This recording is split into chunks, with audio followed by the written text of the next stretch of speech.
हमारे YouTube channel पढ़ लो with सुसानम पर आपका स्वागत है। आज हम अपने वीडियो सीरीज़ को आगे बढ़ाते हुए नया टॉपिक लेकर आपके समक्ष हाजिर हैं। इससे के पहले की वीडियो में हम आपके साथ उदारवादी राष्ट्रवाद के क्या मायने थे और जोल्बराइन शुल्क संघ क्या था, इसका डिस्कशन कर चुके हैं। और आज का टॉपिक है कि नेपोलियन की जब हार हो जाती है तो उसके बाद जो 1815 के बाद जो नया रूढ़िवाद आता है यूरोप में, वह क्या था और रूढ़िवादी लोग जो हैं वो क्या सोचते थे उस समय। तो सबसे पहले हम देखते हैं कि रूढ़िवाद क्या चीज़ है।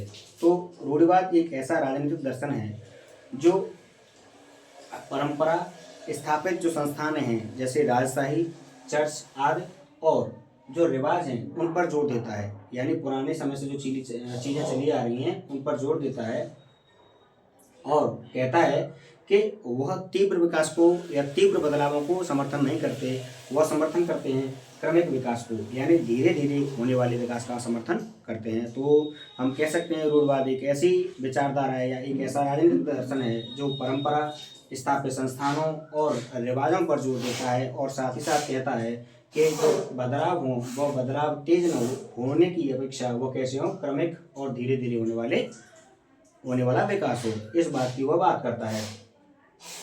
तो नेपोलियन की जब हार हो जाती है 1815 में, तो जो अधिकतर जो सरकारें होती हैं उसके बाद की वह रूढ़िवाद से प्रेरित थी।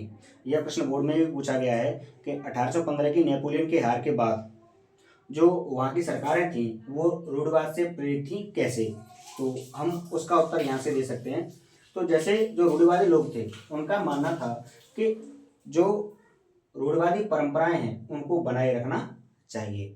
अब रूढ़िवादी परंपराएं क्या हैं, जैसे उनका मानना था कि जो पारंपरिक संस्थान हैं, जो इंस्टीट्यूशंस पहले से बने हुए हैं उनको हमें बनाए रखना है। जैसे वो क्या चाहते हैं, राजशाही जैसी चली आ रही है वो चलती रहे, चर्च का उतना ही सम्मान हो जैसे पहले होता था। इसके अलावा वह सामंती व्यवस्था को बनाए रखना चाहते हैं। आगे वो मना भी करेंगे इस चीज़ की, लेकिन यहाँ वो इस चीज़ का समर्थन कर रहे हैं। और साथ ही साथ जो परिवार जैसी पुरानी संस्थाएं हैं, यह सभी चीज़ें समाज में बनी रहनी चाहिए और इसके लिए वो तर्क देते हैं कि ये सब चीज़ें जो रहेंगी तो इससे क्या रहेगा, समाज में स्थिरता बनी रहती है। यानी आपका राजशाही हो गई, चर्च हो गया, सामंती व्यवस्था हो गई, परिवार जैसी पुरानी संस्थाएं हैं, अगर ये बनी रहेंगी तो इससे क्या होगा, आपके समाज में स्थिरता बनी रहेगी। और वह नेपोलियन द्वारा जो नेपोलियन संहिता के माध्यम से जो समाज में बदलाव किए जाते हैं उनको भी अपनाना चाहते हैं। उनका मानना है कि जो नेपोलियन द्वारा सुधार किए गए थे वह जो वर्तमान में जो राजशाही दोबारा लौट के आई है वह उसके लिए बहुत महत्वपूर्ण है। इससे क्या हुआ कि जो सत्ता है वह ज़्यादा कुशल होगी और साथ ही साथ और मजबूत भी होगी। तो देखो नेपोलियन जो सुधार किए थे उसने आधुनिक सेना को शामिल किया, आधुनिक सेना बनाई उसने, कुशल नौकरशाही रखी, यानी एडमिनिस्ट्रेशन को उसने तवज्जो दी। इसके साथ साथ सामंतवादी जो चीज़ें थीं और सामंतवाद जो चला रहा था उसको समाप्त किया था और भूदासत्व जैसी जो चीज़ें थीं उनको समाप्त किया था। तो ये मानकर चलते हैं कि जो नेपोलियन ने बदलाव किए थे वह नेपोलियन द्वारा जो बदलाव किए गए उनको हम आगे बनाकर चलें तो इससे जो हमारा राजशाही है हम राजशाही को मजबूत और अधिक कुशल बना सकते हैं। यानी ये मानकर चल रहे हैं रूढ़िवादी लोग जो मान रहे हैं, यहाँ तो कुछ चीज़ों में उनका विरोधाभास दिखता है कि शुरुआत में तो कह के चलते हैं सामंती व्यवस्था जो है बनी रहनी चाहिए, लेकिन जो नेपोलियन के सुधार होते हैं उनमें वो मानकर चलते हैं कि सामंतवाद और जो भूदासत्व जैसी चीज़ें हैं इन्होंने जो राजशाही को मजबूत करने का ये काम कर सकती हैं अगर इनको नहीं रखा जाए तो। इसके साथ साथ गतिशील अर्थव्यवस्था पर जो आपका नेपोलियन था उसने अपने इकोनॉमी को लगातार फ्लेक्सिबल बनाए रखने के लिए इकोनॉमिक रिफॉर्म किए थे, तो उसी को ये पसंद करते हैं और कहते हैं गतिशील अर्थव्यवस्था बनी रहनी चाहिए और जितना हो सके उतना आधुनिकीकरण किया जाए।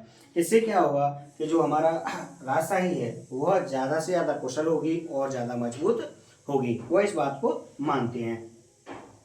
इसके अलावा जो 1815 में नेपोलियन की हार होती है, नेपोलियन की जो हार होती है उस वह जो युद्ध था वह था वाटरलू का युद्ध। 1815 में वाटरलू का युद्ध होता है। एक तरफ आपके ब्रिटेन, रूस, फ्रांस और ऑस्ट्रिया थे। एक तरफ जब हम देखें तो एक तरफ है आपका ब्रिटेन, रूस, फ्रांस और ऑस्ट्रिया, तो दूसरी तरफ देखेंगे तो नेपोलियन है और नेपोलियन कहाँ से है, आपका फ्रांस से। इस वाटरलू के युद्ध में जो कि 1815 में हुआ था, इसमें आपके नेपोलियन की हार हो जाती है, नेपोलियन की पराजय हो जाती है।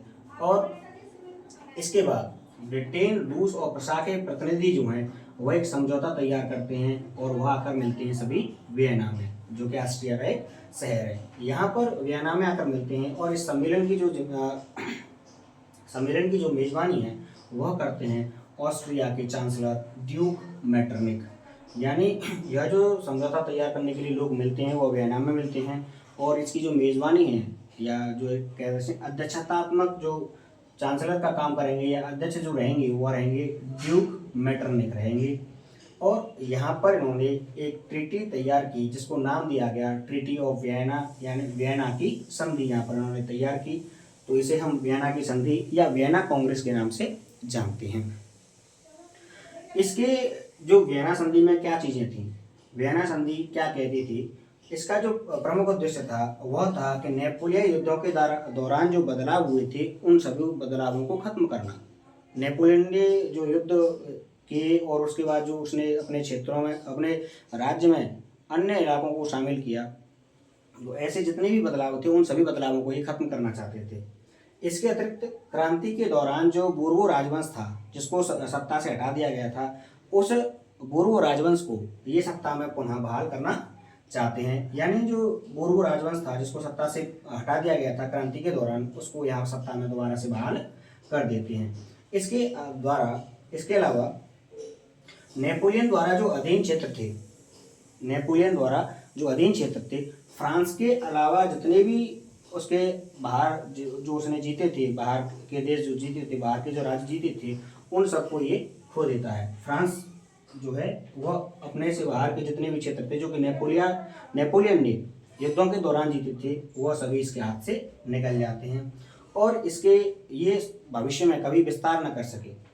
भविष्य में फ्रांस जो है या फ्रांस से संबंधित कोई भी राजा जो है वो आगे न बढ़ सके या बाहर के जो इलाके हैं उन पर कोई कब्जा न कर सके, इसके लिए वो क्या करते हैं, सीमा पर और अन्य राज्य स्थापित कर देते हैं जिससे कि ये उनसे बाहर न जा सके। और क्या करते हैं, ये उत्तर में जो नीदरलैंड है उसको स्थापित करते हैं और इस नीदरलैंड में शामिल करते हैं बेल्जियम को। उत्तर में यानी आपका जो फ्रांस है, फ्रांस के उत्तर में वो नीदरलैंड को स्थापित करते हैं और उसी में शामिल कर दिया जाता है बेल्जियम को। दक्षिण में पीडमोंट, दक्षिण में एक जो राज्य था वो पीडमोंट था और उसी में शामिल कर लिया जाता है आपका जेनोवा। यानी इनको बांट रहे हैं, जो फ्रांस द्वारा विजित क्षेत्र थे उनको बांट दिया जाता है जिससे कि फ्रांस कमजोर रहे। इसके अलावा प्रशा जो राज्य है उसको उत्तरी पश्चिमी सीमाओं पर महत्वपूर्ण इलाके दिए जाते हैं, जिसमें आपका एक सैक्सनी राज्य था जिसको प्रशा को दे दिया जाता है। इसके अलावा ऑस्ट्रिया को उत्तरी इटली का नियंत्रण सौंपा जाता है, यानी जो नॉर्थ इटली है उसका जो नियंत्रण है, यानी उस पर जो अब शासन चलेगा वह चलेगा ऑस्ट्रिया का। इसके अलावा जो जर्मन महासंघ था जो कि 39 राज्यों से मिलकर बना था उसको बरकरार रखा जाता है, उसमें कोई भी छेड़खानी नहीं की जाती है। यानी 39 राज्यों वाला जो जर्मन महासंघ था उसे बरकरार रखा, उसमें कोई भी छेड़खानी नहीं की गई। इसके अतिरिक्त पूर्व में रूस को पोलैंड का हिस्सा दे दिया जाता है। पूर्व में एक हिस्सा जो पूर्व का हिस्सा था वो पोलैंड का, वह रूस को दे दिया जाता है। और इसके अतिरिक्त जैसे कि मैंने बताया इसका कुछ इलाका सैक्सनी जो था उसको प्रशा को सौंप दिया जाता है। और इन सभी का उद्देश्य जो था, यानी ये जो कदम उठाए गए इन सब का जो उद्देश्य था वह था राजतंत्रों की बहाली, जो कि नेपोलियन ने अपने युद्धों के दौरान यहाँ जब विजय हासिल की तो इन राजतंत्रों को नेपोलियन द्वारा बर्खास्त कर दिया गया था, इसलिए यहाँ पर राजतंत्रों की दोबारा से बहाली की जाती है। इसके अलावा पूरे यूरोप में एक नई रूढ़िवादी व्यवस्था को कायम करना इस वियना संधि या वियना जो कांग्रेस थी इसका महत्वपूर्ण उद्देश्य या महत्वपूर्ण लक्ष्य होता है। तो ये थी आपकी वियना संधि और यहाँ पर हमने समझा रूढ़िवाद को। ठीक है, तो वियना संधि किन किन के बीच होती है यह महत्वपूर्ण है। वियना जो संधि है वह ब्रिटेन, रूस और प्रशा के और ऑस्ट्रिया के जो कुछ प्रतिनिधि थे वह मिलकर तैयार करते हैं और इसमें क्या क्या चीज़ें रखी जाती हैं ये हमने आपको यहाँ बताया। इसकी जो मेज़बानी की थी वो ऑस्ट्रिया के चांसलर थे, जिनका नाम था ड्यूक मेटरनिख। अगर फिर भी आपको कोई लगता है, कोई पॉइंट्स आपकी समझ में नहीं आ रहा है, तो आप हमें वीडियो देखते समय कमेंट कर सकते हैं, जिससे कि हम उस चीज़ को आपको और क्लेरिफाई कर सकें।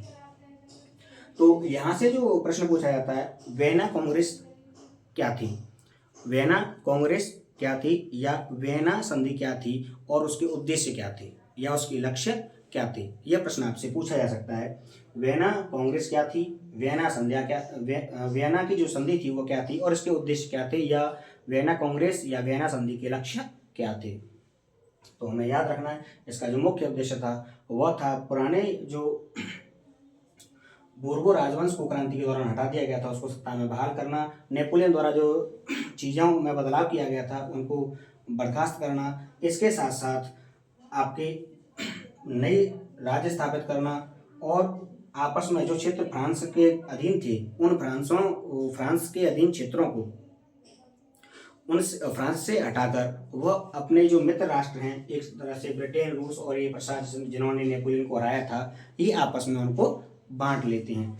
तो आज की वीडियो में हम सब इतना ही रखेंगे। आगे हम जानेंगे कि जो रूढ़िवादी शासन व्यवस्था लागू होती है, रूढ़िवादी जो शासन व्यवस्था लागू होती है वह किस प्रकार से लोगों पर अंकुश रखती है, क्योंकि यह एक तरह से निरंकुश शासन चलाएंगे, और निरंकुश शासन में ये लोगों पर कुछ पाबंदियां रखते हैं, सेंसरशिप लगाते हैं। तो उन्हीं का जो डिस्कशन है वो हम नेक्स्ट वीडियो में करेंगे। अगर लगता है आपको हमारा कंटेंट सही है और आपको चीज़ें समझ में आ रही हैं, तो हमारे चैनल को सब्सक्राइब कर लीजिए, और साथ ही साथ बेल आइकन को प्रेस कर लीजिए। तो आज के लिए बस इतना ही। धन्यवाद।